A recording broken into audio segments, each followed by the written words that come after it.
This is Ancient Faith Today with Father Tom Soroka, a weekly live call-in show addressing the issues of our day from a distinctly Orthodox perspective. You can join the conversation by calling in at 855-237-2346. That's 855-AF-RADIO. Father Tom is the priest at St. Nicholas Orthodox Church in Pittsburgh, Pennsylvania, and welcomes guests from across the globe to discuss important topics of interest. Here's Father Tom. Welcome to Ancient Faith Today. This is Father Tom Soroka, and I'm so glad that you're with us.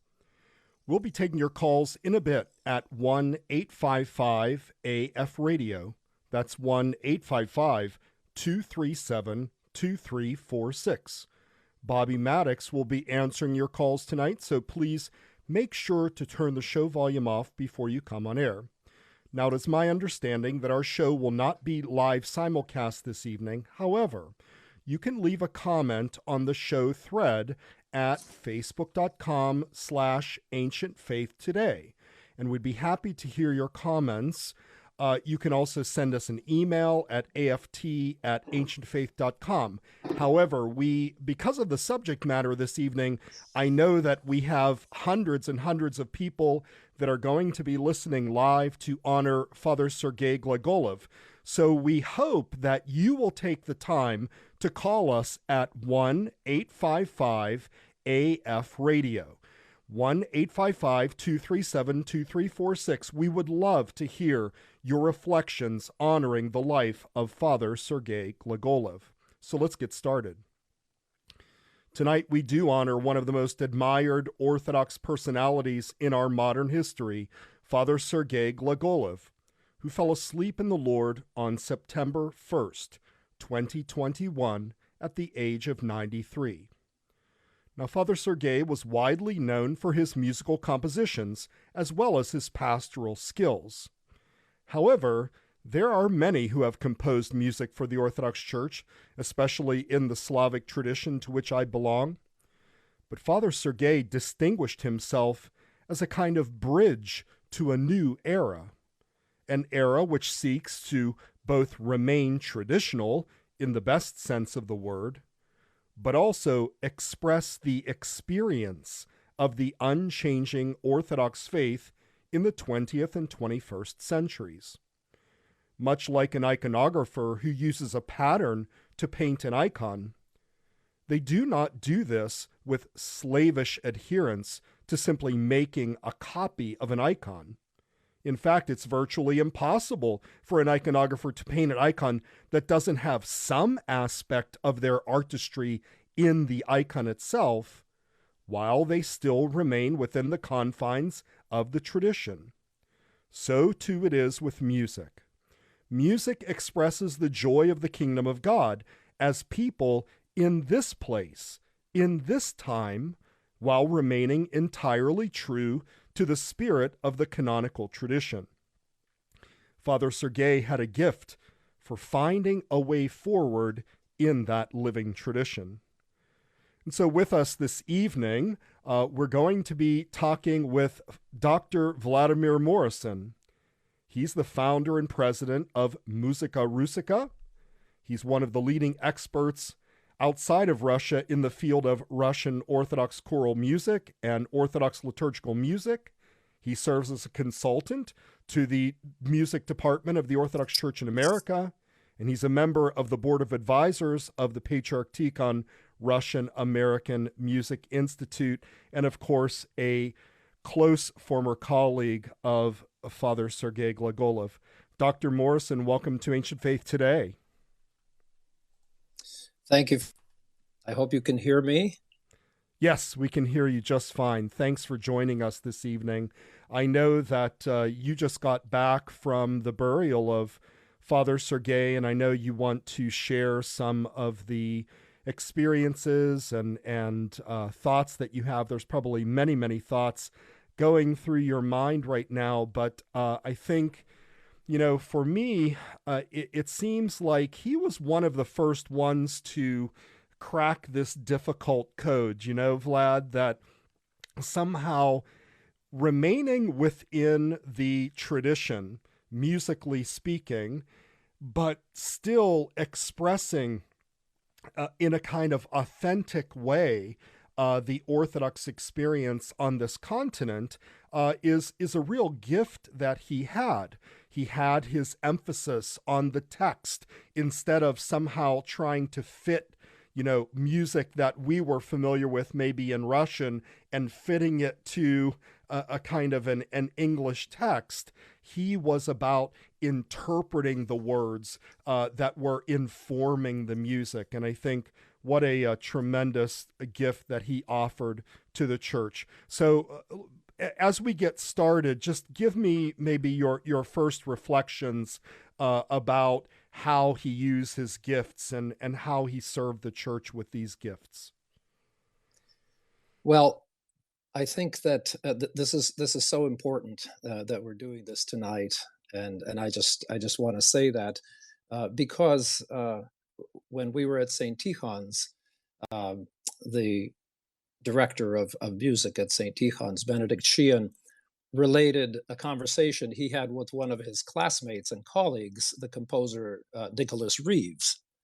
And the two of them were saying, they are among the youngest Orthodox Church musicians who actually knew Father Sergei.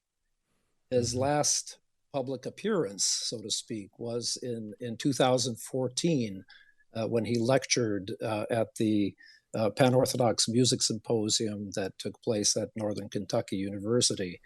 And fortunately, that talk is available online. And I think it was linked to in numerous links that were on the OSA website.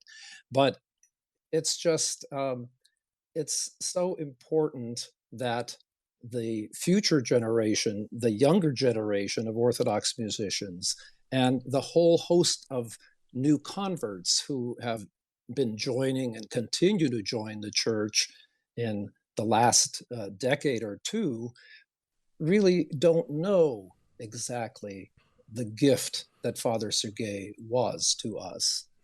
And I just want to read to you. I don't think you can separate. We can't just talk about it. I know we're talking about the musical legacy, but you can't separate the man from the music or the music from the man. Of course. No, I agree. Absolutely.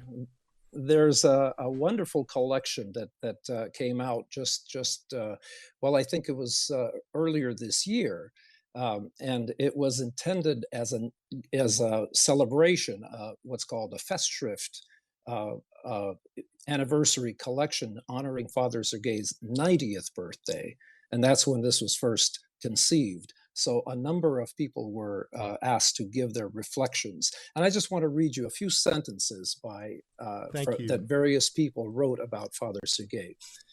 Great. This writer says, I wanted to do this. I waited to do this because there was too much to say and I didn't know where to begin. When he walks into our room, the atmosphere is different. If I had to sum up my feelings, I'd have to say that what comes to mind is love. Another quote, you are one of the most beautiful people we have ever known. You radiate the love of God to all with your loving smile. We feel blessed to know you. You are truly a man of God. In his person, his gentleness, generosity, and warmth have always made me feel welcome and valuable, even when my knowledge of Orthodox music was primitive. Another, Father Sergei planted and fostered within my heart the idea that our worship should be as beautiful as possible, as orderly and prayerful as possible, as excellent as possible, done with purpose and sung with humility. This kind of just gives you an idea about how he affected people by his person. Another quote, Indeed. his joy, utter joy, was palpable And I know that so much of my love of church music has its foundation in the time I was blessed to spend with Father. Indeed, Uh, indeed. so Vlad, we can talk, yeah, though. Yes. Vlad, Go let ahead. me just interrupt here. I want to remind our listeners. I had said at the top of the hour that we didn't have the simulcast, but we actually do have the simulcast on the Ancient Faith Ministries page, and it is now shared out to some of our other pages, as well as the Ancient Faith Ministries YouTube page. So you can go there if you'd like to post some comments or questions. We would love to hear from you, but also we'd love to have you call in. So any of his students, any of those who have remembrances of Father Sergei, we're going to be taking the time to listen to a few things today that he has written and so forth. But it's most important, I think, as Vlad is reading here, his impact on people far outweighs even sort of his musical gift. It was his person. It was who he was, the joy that he expressed in the way that he did everything, whether it was his pastoral ministry, whether it was his ministry as a musician. This was Father Sergei. Go ahead, Vlad. Yes. Well, I just wanted to say that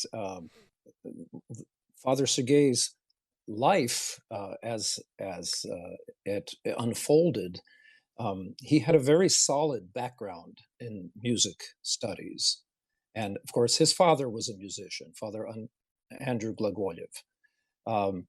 And so Father came already into by the time he entered St. Vladimir Seminary, which was located still in New York City at the time, downtown in Manhattan. Father had already attended Oberlin Story. He studied music at New York University. So he had a very solid music background. He was privileged and blessed to know the composer Alexander Gritchaninov, who was spent the last years of his life in New York City. And so here was this very, very competent young man, very talented and gifted young man, to the ministry, to the priesthood, and brought those gifts, those musical gifts that he had acquired into his service. Now, I know that he was one of the very first priests who was charged in the OCA to establish an English language mission. Yes. And this has happened in the 1950s. And first it was in Tarzana, or in Encino, Los Angeles area, and then the church actually wrote music as the liturgical calendar unfolded. He said, there's a service coming up, let's say a feast, let's say like today we had the exaltation of the Holy Cross, and he said we needed to have some music in English. And it was a lot easier for me, he says, to sit down and write something than to find something that somebody else had done or adapted by then. And that he could do that. And he was already steeped in the tradition. So when he sat down to write, he did as you described so well, an iconographer who comes out of the canon, out of the appropriate way to depict a certain sacred event or a sacred personage. And the same way with hymns. Would write hymns. Hymns don't just come out of the composer's fantasy. There's a particular way that historically certain hymns were written, And knowing all of that and bringing that experience Hey, to his new composer, told him to be that, as you mentioned. hey, Vlad, we're having a little problem with your audio. So what I'm going to ask you to do, let's just hold on here, have all the listeners hold just for 1 second. You have a phone number to dial in to the studio. Can we ask Yes. you to do that? Is that possible? Yes. And while you're doing that, I'm going to ask Bobby, if possible. So you're going to call the studio line there. I'm going to ask Bobby if he will play Bless the Lord. I think that was number 1 that I sent to you. While Vlad is calling in. Vlad, go ahead and hang up on the tie line there. And then please go ahead and dial in on your phone. And while we're doing that, we're going to ask Bobby to play Bless the Lord. Okay, so let's listen. Okay, so I'm here. So bless the Lord, oh my soul. Okay, here we go. Yes, thank you.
Okay.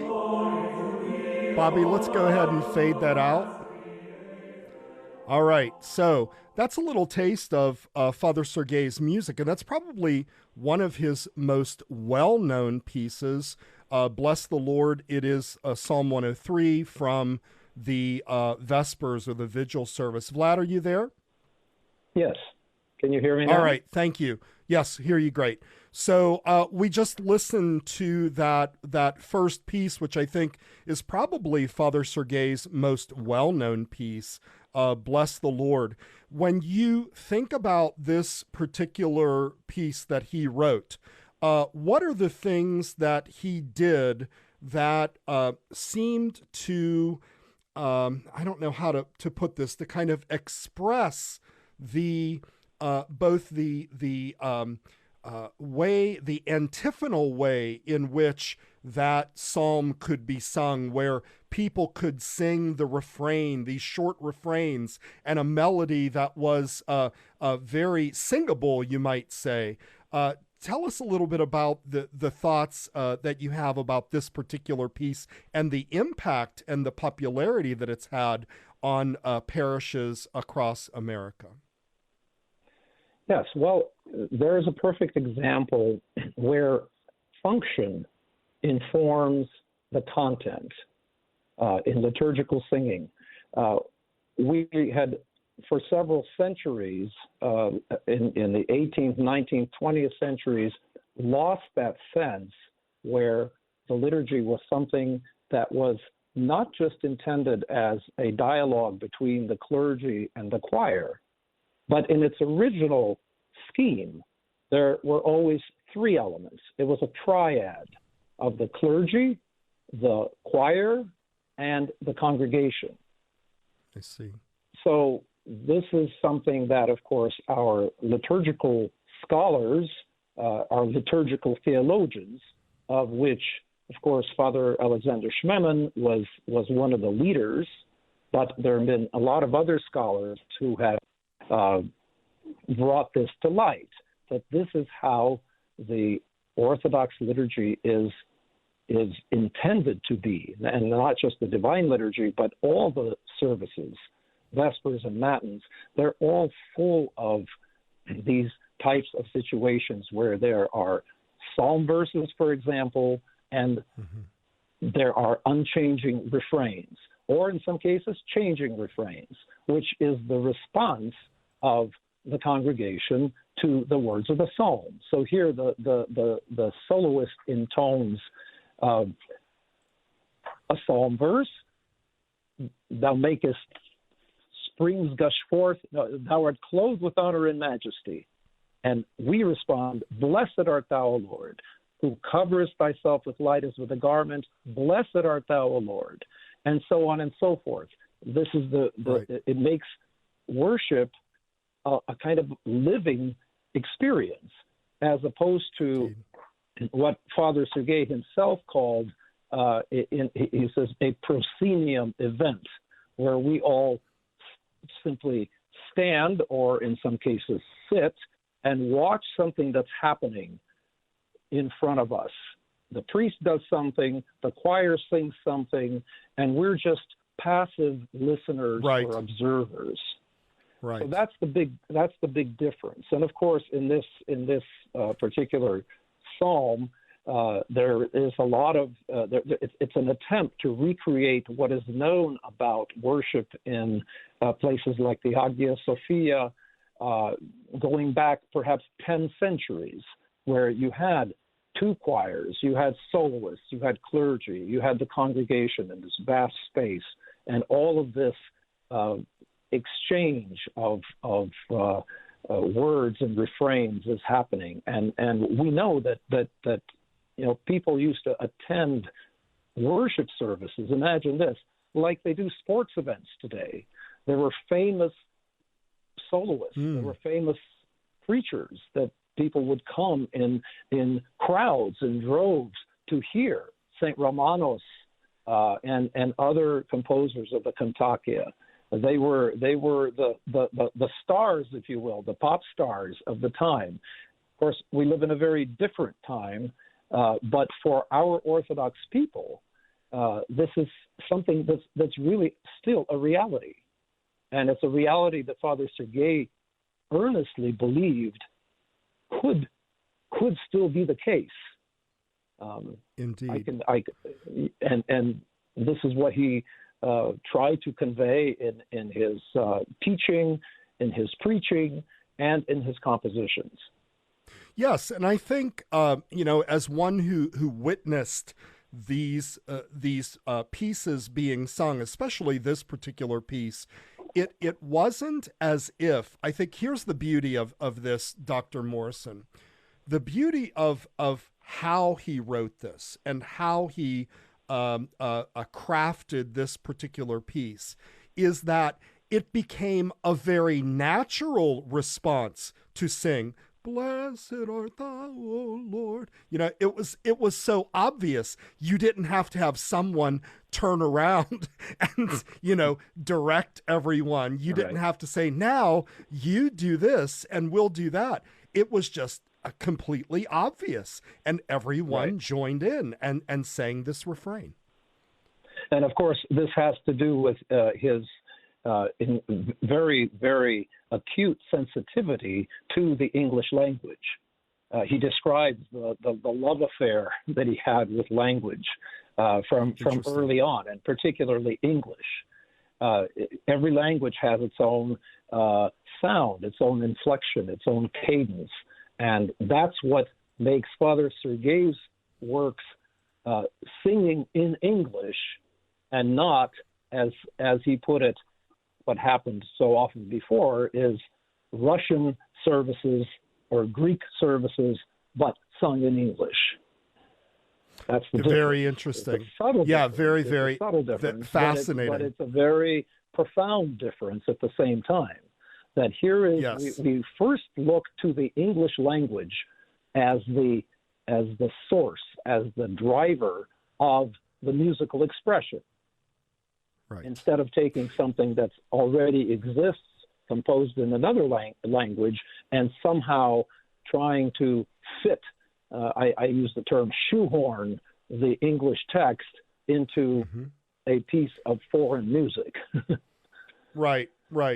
Well, it was, it was also, I think, a natural, as you have commented many times, there was a kind of a natural progression where the only music that was known was to take that familiar music and then plug the English language into it. And even that went through a kind of an evolution. But now we seem to be in the next stage of this development of a truly Orthodox tradition for this land.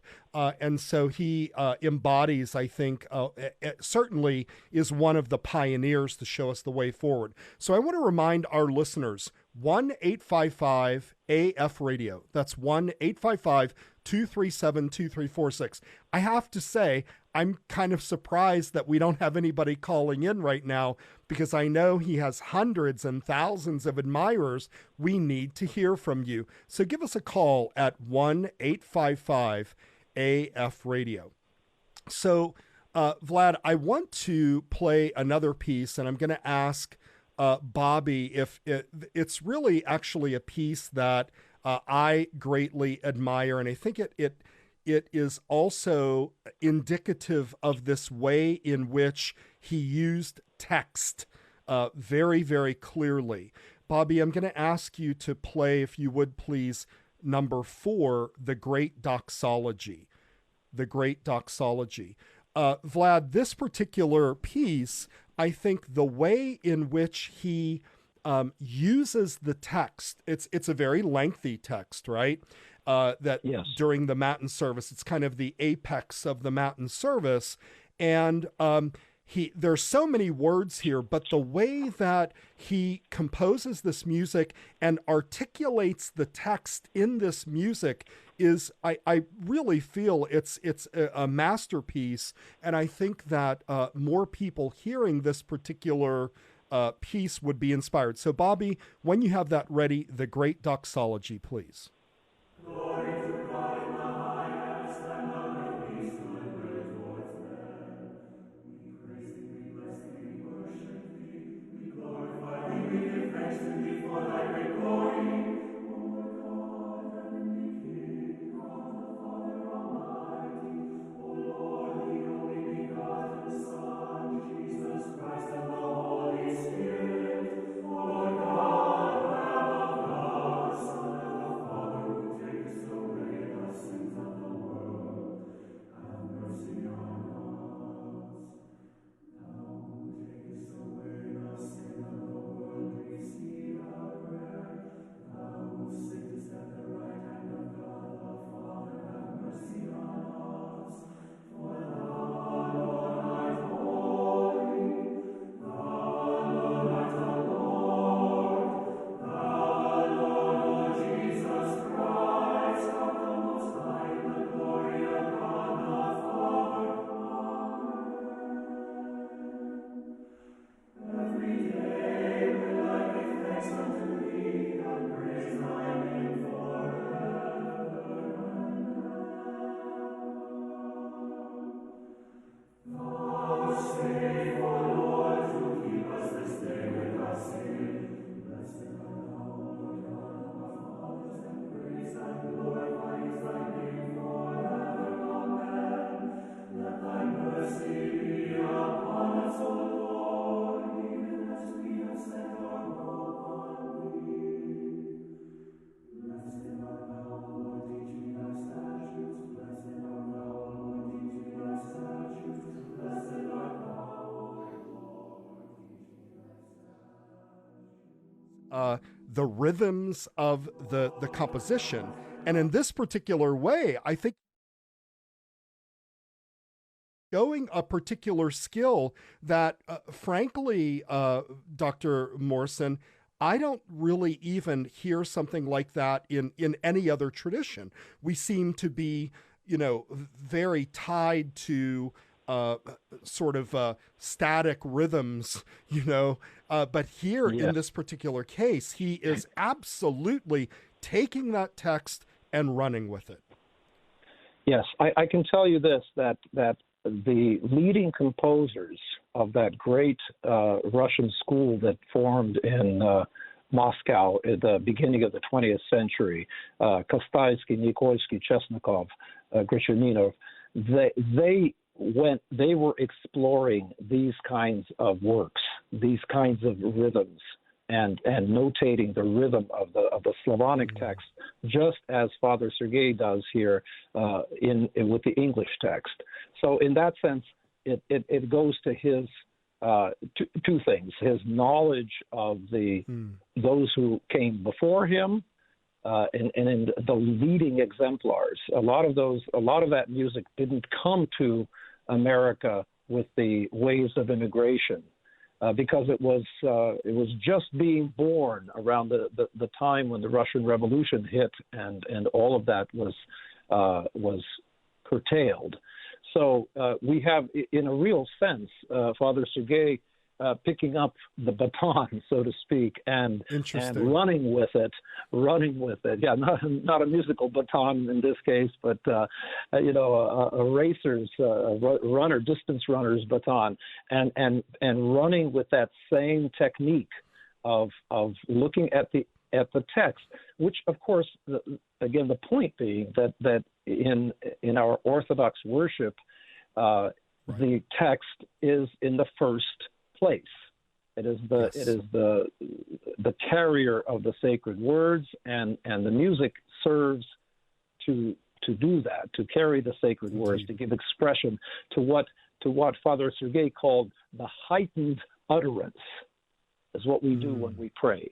We don't mumble in a spoken way, in a conversational way, but our singing, which is everything that we do, is sung. The priest sings the petitions, the deacon sings his petitions, the choir responds in a singing fashion, and that is that heightened utterance that we bring to the Lord when we stand in his throne room, so to speak, in the throne room of the King, and worship in that vision that is described in the Book of Revelations, as so much of Orthodox worship is based upon. Indeed. Very good. So what we're going to do is, Dr. Morosan, we're going to take a short break.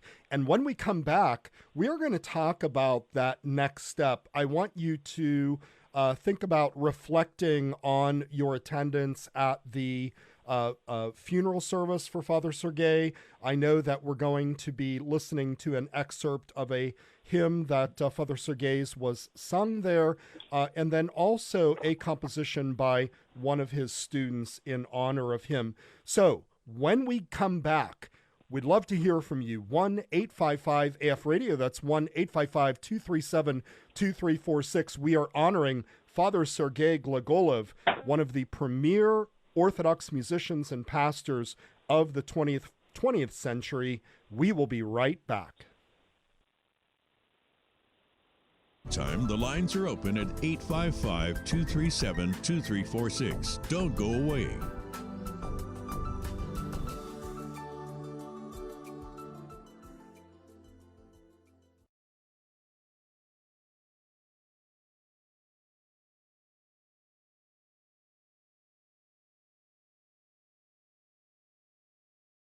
We're back with Ancient Faith Today and Father Tom Soroka. Give us a call at 855-237-2346. Here once again is Father Tom. Okay, we are back with Dr. Vladimir Morosan, and we're talking about Father Sergei Glagolev and honoring him.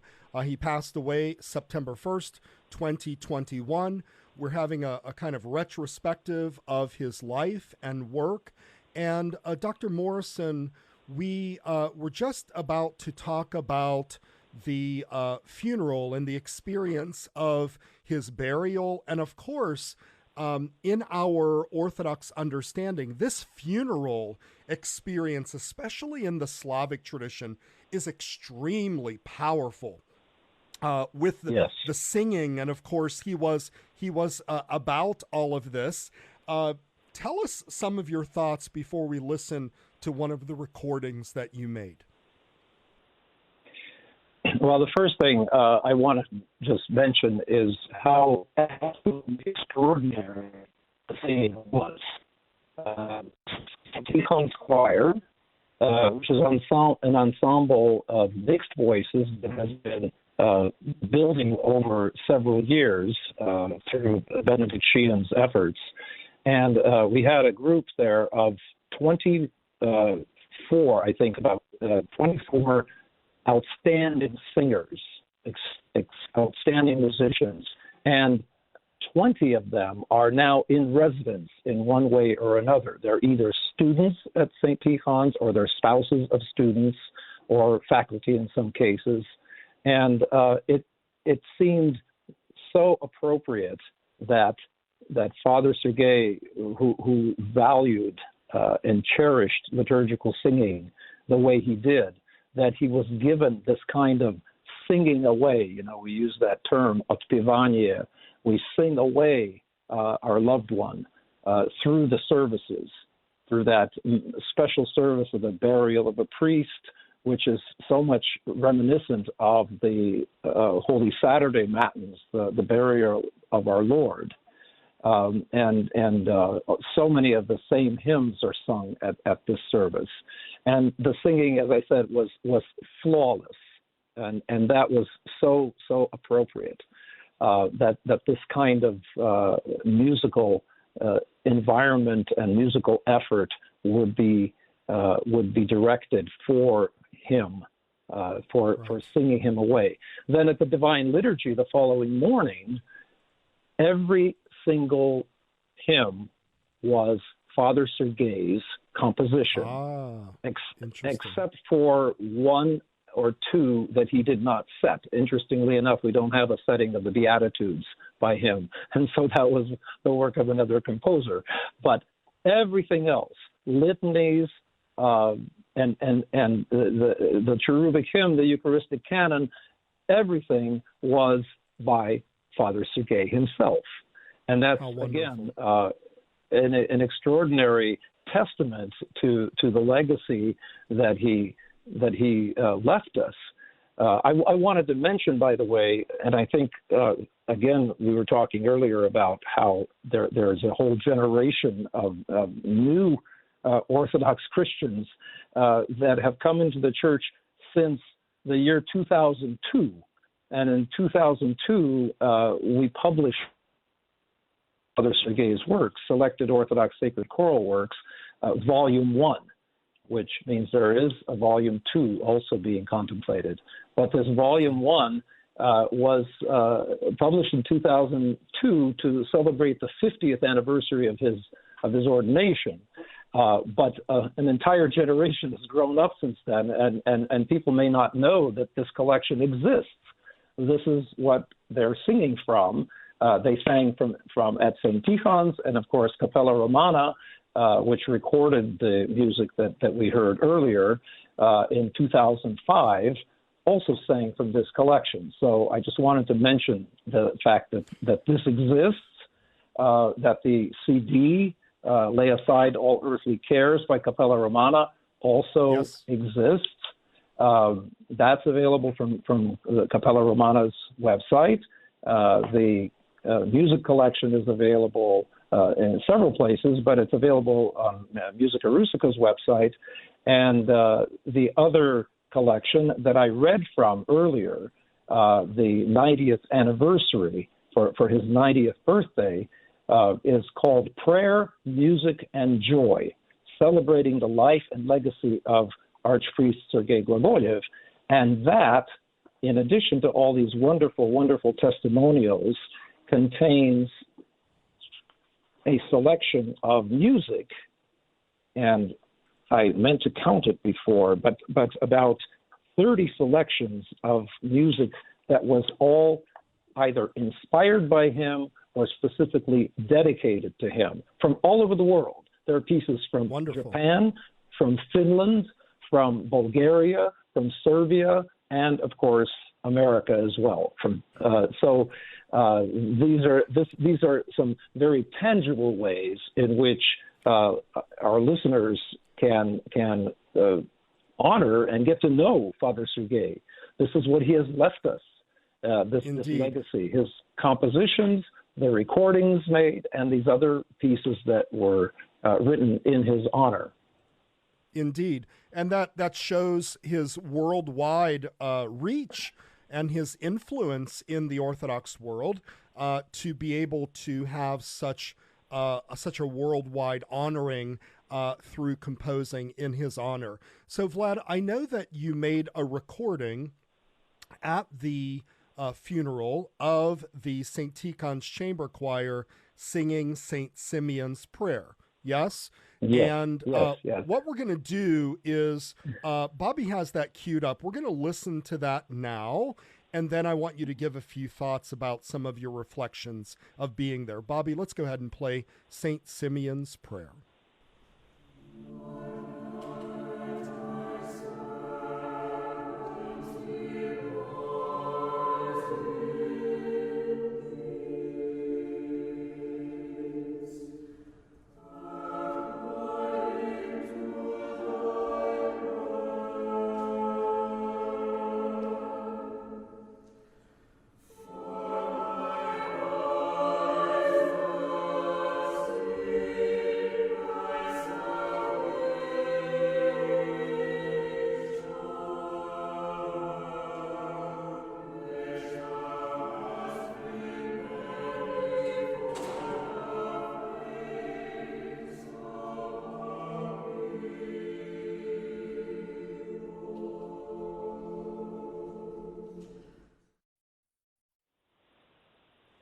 Okay, very good. So you recorded that live at St. Tikhon Seminary last week, yes?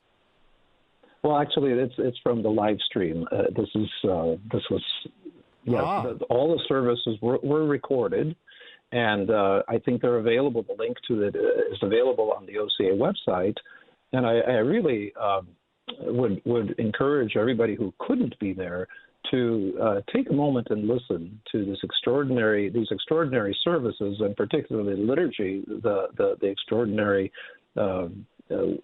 hymns composed by Father Sergei, and how well they were sung. This is a model for us for parish choirs. This is what I know our colleagues at St. Tikhon's and St. Vladimir's and elsewhere, this is what they aspire to do. They want students to come and learn to sing like this and then come back into parishes and to be able to sing this way, have this high level of liturgical singing in every parish in the land, so that when people come into the church, they're edified and they're transported. And that's what the goal is here. Yeah, and we've noted many times on this program, Dr. Morosan, that there has been an unfortunate decline in the musical abilities of church choirs, Orthodox choirs, even I can get away with saying this, but even priests and deacons, that somehow, the high level to which our choirs were singing in, the 1950s, 1960s, and so forth, we've declined in a certain sense, not because of a lack of desire so much as a lack of education for music education and people singing together and so forth. And I think a composition, like the way that Father Sergei does this in terms of being able to bring people into the singing. You have the choir and you have the clergy, but you also have the people. And as you said, instead of them standing there as sort of disinterested bystanders or just watching the service go by, that they're actually participating in this. But of course, there is also the high level of musicality that choirs should be attaining. So let's turn to the last portion, which I think is maybe the most important question here. When we lose someone like Father Sergei, I think the first question that comes to our mind is, oh no, what now? When we lose someone, I'm thinking of great theologians of our time, great speakers of our time, at least in our circles, Father Alexander Schmemann, Father John Mindor, Father Thomas Hopko. The reaction is, where is the next generation? So I want to pose that to you. With Father Sergei's legacy and what he has taught, what happens next? Where do we go now?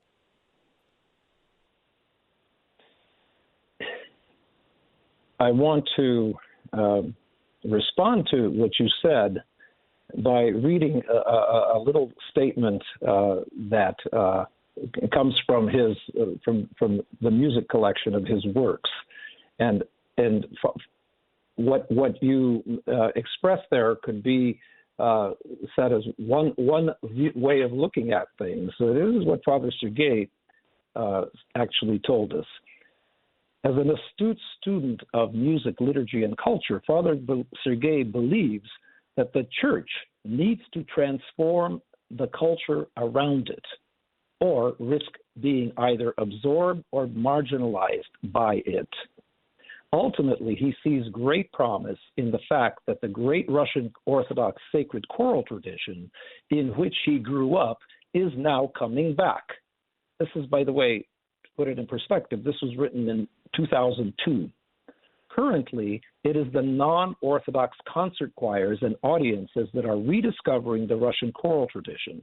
Eventually, he sees this great music as a cultural activity in which Orthodox people will participate as well, for the spiritual benefit of those who sing and of those who come to listen.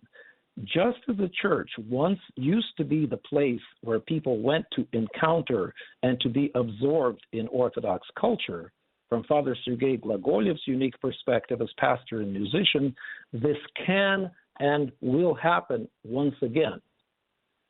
Now, I have to say, those words written almost 20 years ago are prophetic. They are coming true today because we have composers, new composers.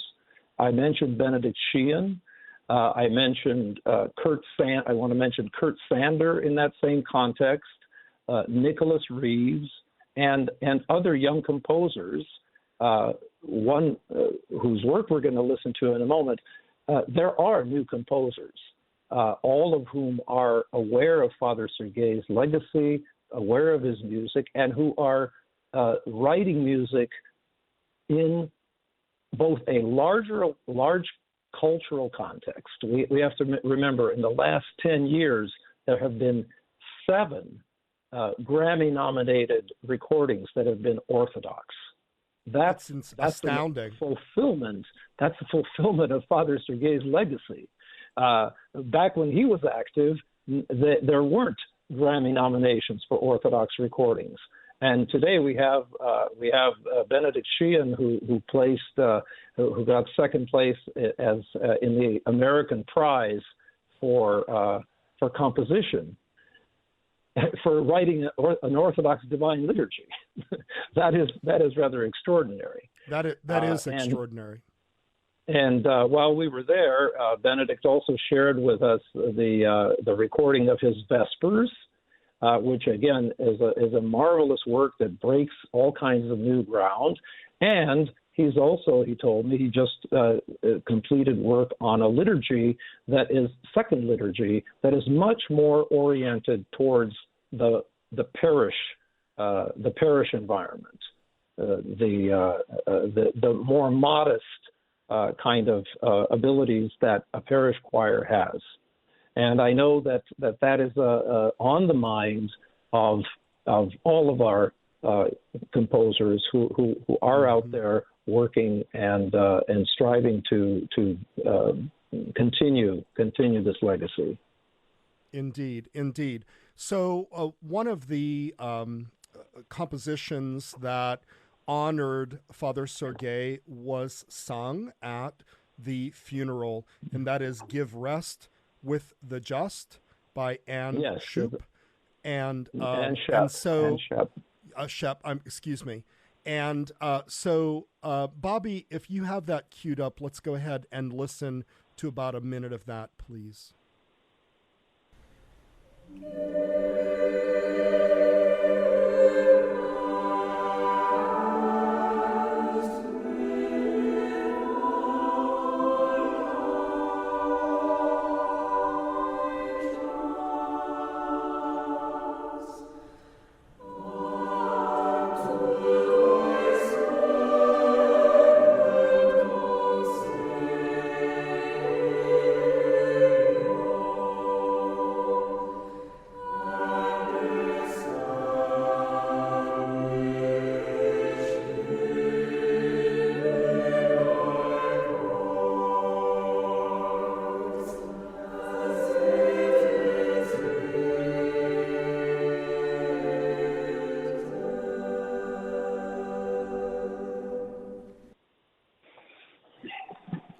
Very good. Your thoughts, Vlad, on that piece, and just your experience at St. Tikhon's, at the funeral of Father Sergei. Well, this is by Anne Shoup, who is from California, and she is one of those musicians who converted when they had wide-scale conversions of the so-called AEOM, the American Evangelical Orthodox Church. Yeah.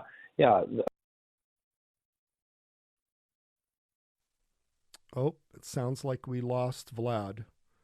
Bobby, did we lose Vlad there? I guess we did. Perhaps we'll call back in.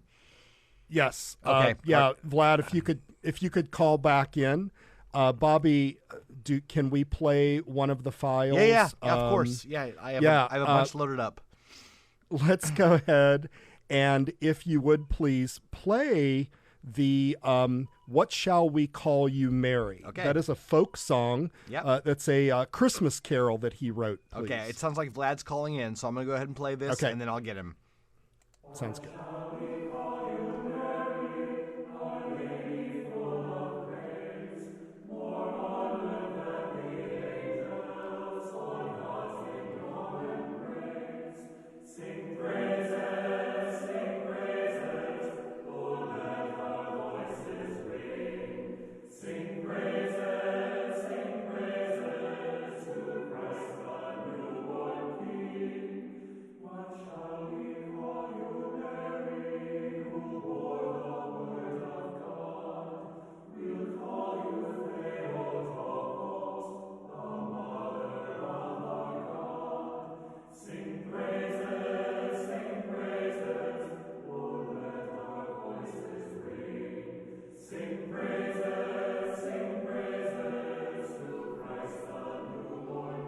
Okay, I think we have Vlad back. So, Bobby, let's bring the track down.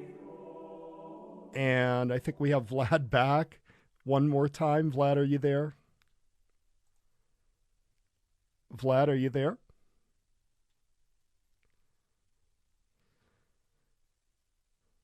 Dr. Vlad Morosan, can you hear me? Bobby, I don't think we have him on. I am not sure what's happening. So he did call back in, and so we have him in the system. I'm just trying to get him on. Oh, he just dropped off. He's going to call back, I think. Again. Okay. All right. hang on. Let him call back. Okay. So let me just, we're sort of coming to the end of our program in any event. And I think the important thing to remember here, and I want to remind we have listeners from many, many different traditions.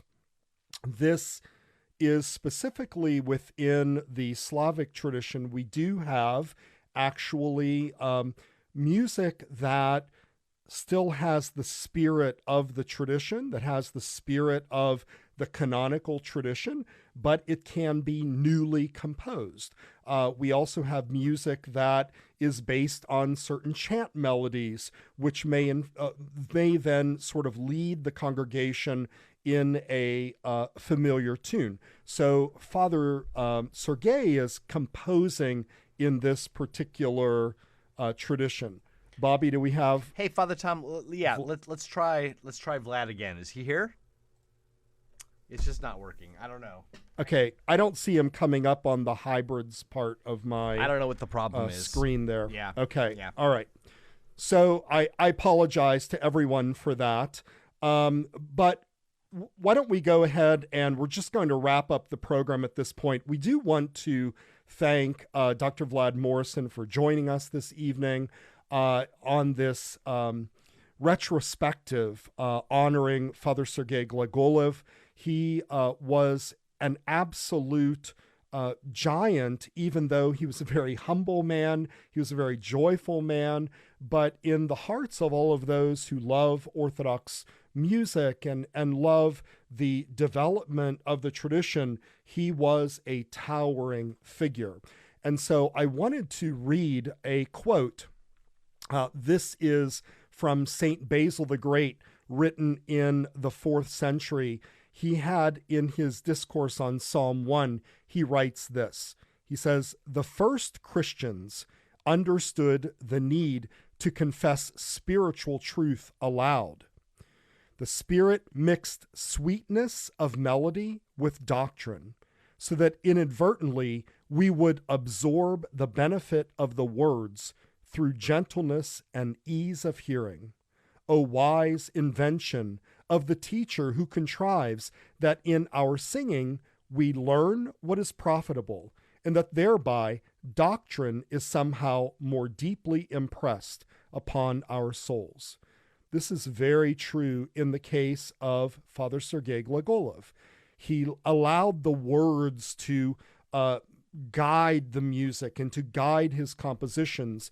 And in this way, we become part of the service and not mere bystanders, but we're brought into the worship of the kingdom of God. So, before I share a few final thoughts, I do want to offer my sincere thanks to Dr. Vladimir Morosan. I apologize to him for the technical difficulties this evening.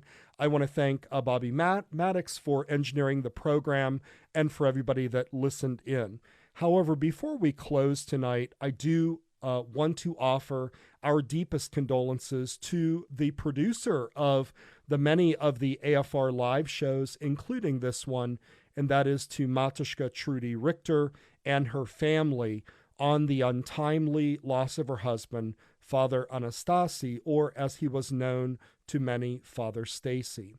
Father Stacy was by all accounts an energetic, loving, dedicated priest. He was a dedicated and loving husband and father. May God grant him eternal rest for all of his labors with all the saints, and may his memory be eternal. And that's our show for tonight. Remember to like us on Facebook at facebook.com/ancientfaithtoday. Share out our program after that's posted. Give us your feedback and contact us with any ideas or topics that you might want to hear about. Join us next Tuesday evening for another edition of Ancient Faith Today. Good night, everyone.